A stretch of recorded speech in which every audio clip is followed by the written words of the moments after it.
They say that the average person has about 60 to 70,000 thoughts a day. The challenge is 95% of them are the same thoughts they had yesterday and the day before that. You can't affect real big change or transformation if you're doing the same thing, right? Because you know this, insanity, doing the same thing over and over again and expecting a different result. So I want to train you to activate your quick brain so you automatically want to act and apply. And the way we do that is by taking simple steps, making little tiny steps. And so what I'm going to ask you to do every single morning as part of your morning routine, as you're brushing your teeth, using that as a reminder and a trigger to try brushing your teeth with the opposite hand. Now, here are a couple of reasons.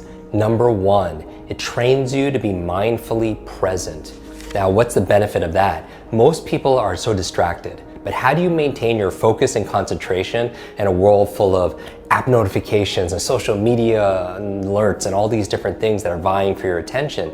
You train the muscle of focus and presence. So when you're brushing your teeth with the opposite hand, it forces you to be in the moment. And that power of presence, that presence of fitness, that attention muscle that you're building to make it really fit, that will show up when you need to be present, when you're remembering someone's name. When you're reading something and you get easily distracted, it trains those muscles to be present with what you're reading and also studying. So that's number one. It trains your presence and mindfulness. The second reason you want to use the opposite hand is there's research done at Duke University, the Department of Neuroscience and Biology, by Dr. Lawrence Katz. He wanted to find out how to keep seniors' minds alive as they aged. And what Dr. Lawrence Katz found was simple exercises like eating with the opposite hand or brushing your teeth with the opposite hand, where you're challenging yourself that we know that there's a mind-body connection, but there's also a body-mind connection. That as the body moves, the brain grooves, actually stimulates different parts of the brain. So what we're doing here as you're trying to brush your teeth with the opposite hand, it's gonna feel difficult. It's gonna feel a little bit weird. But the reason why is you're creating new neural pathways and you're clearing up the metaphorical traffic jam that's in people's minds when it comes to their memory. They're slow to remember things because that freeway is not clear. And so you're moving things around, you're challenging yourself in new ways, you're making new connections because as your body moves, your brain grooves. So what I challenge you to do for those reasons, number one, trains your muscle of fitness. And number two, it trains a different part of your mind. And the third reason is you want to train yourself to do difficult things.